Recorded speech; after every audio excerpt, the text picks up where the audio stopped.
Les amis, on se retrouve pour parler ensemble du résumé complet du chapitre 15 de Boruto Tube Vortex. Alors dans ce chapitre, on est sur quelque chose de très complet. On a un petit peu d'action, mais ce n'est pas ça qui est majoritaire dans ce chapitre. Il faut surtout surveiller tout ce qu'il se passe. Clairement, il y a plusieurs menaces dans ce chapitre, des menaces directes, des menaces dans l'ombre, et surtout des personnages plus que douteux dans leurs actions. Je ne vais pas en dire plus, on va voir ensemble le résumé complet. Si vous souhaitez encore plus d'informations, les images ou l'intégralité du chapitre, n'hésitez pas à me rejoindre sur mon serveur Discord.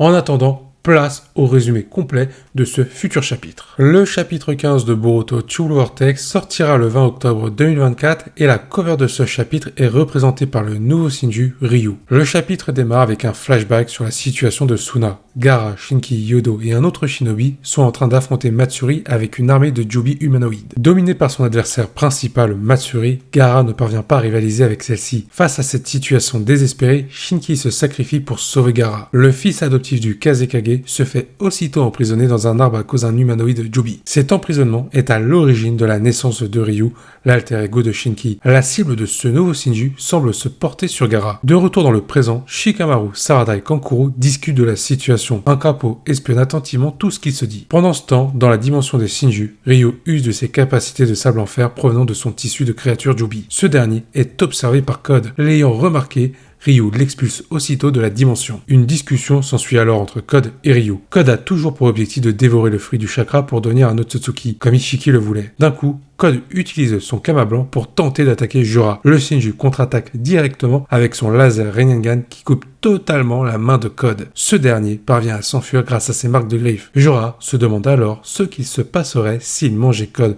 par rapport à son Kama blanc. Du côté de Konoha, Boruto et Kawaki discutent sur la statue du visage de Naruto. Les deux sont espionnés par Amado. Le jeune Uzumaki se demande si Amado a restreint le Kama de Kawaki. À ce moment-là, Amado commence à s'inquiéter et à se demander comment Boruto a obtenu cette information. Il fait directement le lien avec l'un des crapauds qui a disparu. Amado est en train de comprendre que Kashin Koji est toujours en vie. Après avoir écouté une partie des explications de Boruto, Kawaki accepte de s'allier à lui pour combattre les Shinju. Le chapitre se clôture alors avec Boruto et Kawaki unissant leurs forces pour vaincre définitivement les Shinju. Tout ça sous les yeux d'Amado. Par quoi allons-nous commencer? Parce que là, clairement, il y a beaucoup de choses à analyser. Alors évidemment, il y aura la review par rapport à ce chapitre quand il sortira, mais on peut déjà commencer une pré-analyse par rapport à ce qui nous est dévoilé avec ce résumé du chapitre 15. Commençons par le flashback.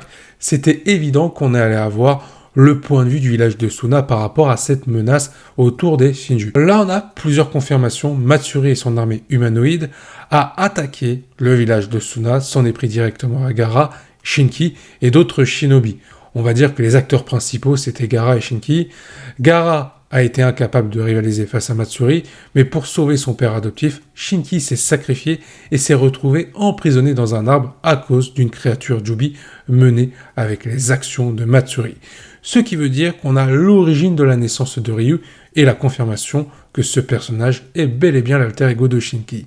Ce qui est intéressant, c'est la potentielle cible de Ryu. Visiblement, ce serait Gaara. Alors, clairement, ça veut dire que Gaara n'a pas été emprisonné et que le sacrifice de Shinki a porté ses fruits. Gaara a été vaincu, mais il est toujours en vie. Est-ce que ça voudrait dire que par la suite, on aurait le droit à un petit combat plutôt sympathique entre Ryu et Gaara? Il est vrai qu'en termes d'enjeu, ce serait très intéressant. Grâce au combat qui nous a été montré, au développement qui nous a été montré, Gaara et le personnage de Shinki avec ce chapitre, on peut espérer avoir d'autres choses pour la suite de l'œuvre Boruto Tube Vortex, avec un Gaara qui va tout faire, peut-être même se sacrifier pour libérer Shinki. Mais ça passera forcément par une défaite de Ryu. J'aimerais beaucoup personnellement qu'on nous mette en avant à nouveau Gaara, avec une histoire à raconter autour de son fils adoptif, Shinki. Tu peux vraiment développer cet aspect-là du côté de Gaara. On a vu son évolution qui était très intéressante dans Naruto Shippuden. Dans Boruto, pour ce qui est du manga, Gaara, il a été oublié au niveau de son développement. Alors, bien sûr, il faut mettre en avant Boruto, Kawaki, la nouvelle génération, et clairement, il y aura plusieurs mises en avant. Les actes principaux autour de Boruto, Jura, Kawaki, et certainement d'autres personnages comme Sarada, Mitsuki, et on aura les actes secondaires avec un combat Ryu contre Gaara. pourquoi pas. Mais j'espère que le manga fera l'effort de montrer ça et que ça ne sera pas réservé à l'anime. Et je voudrais aussi, ça revient un petit peu au développement secondaire de Konohamaru, je voudrais que Konohamaru ait un rôle à jouer par rapport à Matsuri.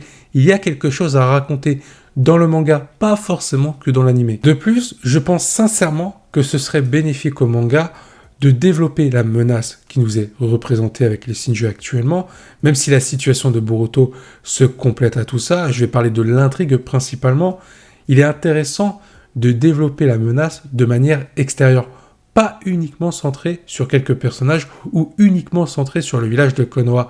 Là, il est intéressant de voir que le village de Suna est impliqué et que des personnages tels que Shinki et Gaara vont avoir potentiellement un rôle à jouer concernant la suite de cette intrigue. Donc, j'espère que le manga va montrer ça pour rajouter un contexte à cette intrigue, justement. Maintenant, on va parler du plus grand retour d'une histoire d'un manga. Non, je déconne, on va parler seulement du retour de Code qui se prend une énième raclée, un véritable fiasco. Alors, est-ce qu'il fallait s'y attendre ?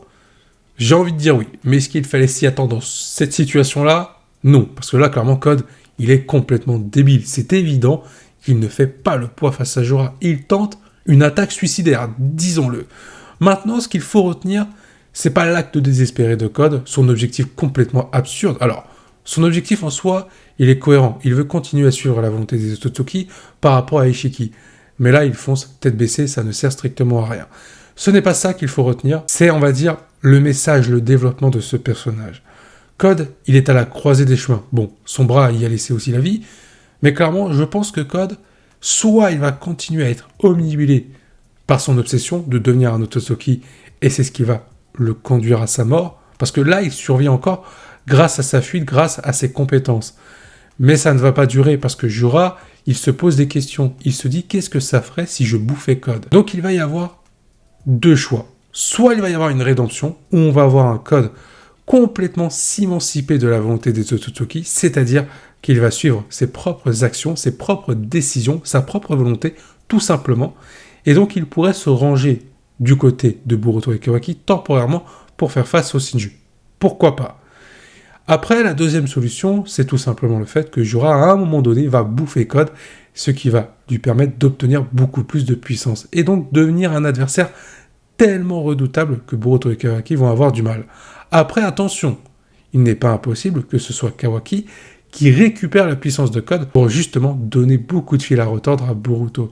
Le personnage de Code va être un élément central à un moment donné, sans pour autant avoir toute la lumière pour développer un autre personnage. Parce que j'ai parlé de rédemption, de potentiel mort de Code, qui pourrait se faire bouffer par Jorah ou absorber sa puissance par rapport à Kawaki, mais l'un n'empêche pas l'autre. On peut très bien avoir un début de rédemption de Code, un Code qui décide de se ranger du côté de Boruto temporairement, et Kawaki qui pourrait se retourner contre Code en récupérant sa puissance. Ou alors Code pourrait se sacrifier et mourir en se faisant bouffer par Jorah. Il peut se passer beaucoup de choses avec Code.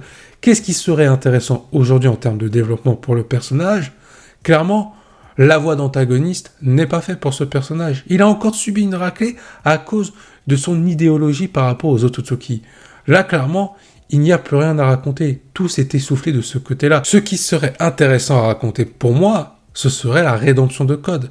Il y a beaucoup plus de choses à creuser de ce côté-là. Tu peux comparer l'enfance de Code avec celle de Kawaki et comprendre la mentalité de Code. Pourquoi il est comme ça, pourquoi il est omnubilé par rapport à la volonté des Otsutsuki. Et tu peux aussi crédibiliser l'histoire de Kawaki par rapport à son enfance et pourquoi Kawaki est en train de sombrer dans les ténèbres.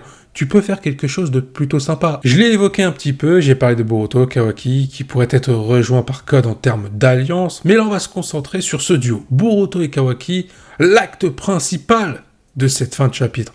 Boruto qui parle avec Kawaki par rapport à ce qu'il veut faire, Boruto qui lui donne quelques petites informations avec un Kawaki qui accepte de s'allier à Boruto pour tenter de vaincre la menace des Shinju. Alors est-ce que cette potentielle alliance va amener du positif ? Bien sûr que non, par rapport aux personnages qui les observent. Amado semble très inquiet concernant les informations de Boruto. Il commence à comprendre, à faire le lien entre les informations que possède Boruto et celui qui lui donne, c'est-à-dire Kashin Koji. Mais ce qui est assez troublant, c'est l'information que dévoile Boruto à Kawaki, par rapport au fait que le Kama de Kawaki est bridé par rapport aux actions d'Amado. Donc au final, quel rôle est en train de jouer Amado. Clairement, ça fait 2 chapitres où on voit Amado dans l'ombre en train d'observer. Et vu son intelligence, il va tout comprendre à un moment donné. Et ça ne va pas arranger ses affaires, parce que clairement, quelqu'un qui n'a rien à se reprocher, qui veut la défense de Konoha, n'est pas en train d'observer Boruto et Kawaki. Il est tout simplement en train de préparer d'aider Konoha pour se défendre. Et là, clairement, Amado, il n'est pas là pour ça. Il est là pour ses intérêts, parce que au-delà d'observer Boruto et Kawaki, il observe son cobaye. Il observe ce que va faire Kawaki. Et visiblement, Kawaki, il va aider Boruto. C'est logique qu'à un moment donné, cette alliance ne va pas tenir. Kawaki va se retourner contre Boruto, et on a vu qu'il y aura le combat Boruto contre Kawaki. À voir ce qu'il va réellement se passer pour qu'il y ait ce déclic, qu'il y ait cet électrochoc qui mène à ce combat. Est-ce que ça va être à cause des actions d'Amado à l'égard de Kawaki? Il y a fort à parier qu'Amado va jouer un rôle important sur la psychologie de Kawaki, car depuis le début de l'apparition de Kawaki, le rôle d'Amado, c'est d'appuyer les ténèbres de Kawaki. Il peut être clairement celui qui va le retourner contre Boruto définitivement. C'est-à-dire que Boruto pourrait parvenir à convaincre Kawaki que voilà, même si Momoshiki est à l'intérieur de Boruto, Boruto est capable de le maintenir, et donc de ne plus être une menace aux yeux de Kawaki. Kawaki pourrait revenir à la raison grâce aux propos de Boruto. Mais avec Amado dans les parages, ça n'arrivera pas, du moins pour l'instant. À un moment donné, il y aura une cassure définitive entre Boruto et Kawaki à cause d'Amado.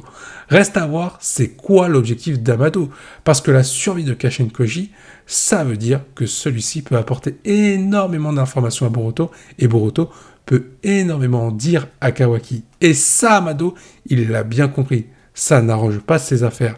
Et je pense qu'au final, tout ça va mener au retour de Shibuya Totsuki, avec au milieu Amado qui aura mené à ça. Je pense qu'on peut le dire avec ce chapitre, quand on regarde ce qui nous est présenté, on a la menace principale directe, les Shinju, la situation de Boruto par rapport à Kawaki, donc une menace finalement qui s'allie à Boruto par rapport à ce que veut faire Kawaki à l'égard de Boruto, et on a la menace de l'ombre, la menace soi-disant mineure, représentée par Amado. Mais cette menace-là va être la plus fatale à un moment donné. En tout cas, je vous invite à donner votre avis en commentaire par rapport à ça. Je vous dis à la prochaine, portez-vous bien, et n'oubliez pas que la volonté du KT soit avec vous. Avant de partir, n'oubliez pas de me soutenir en likant et en partageant cette vidéo. Je compte sur vous.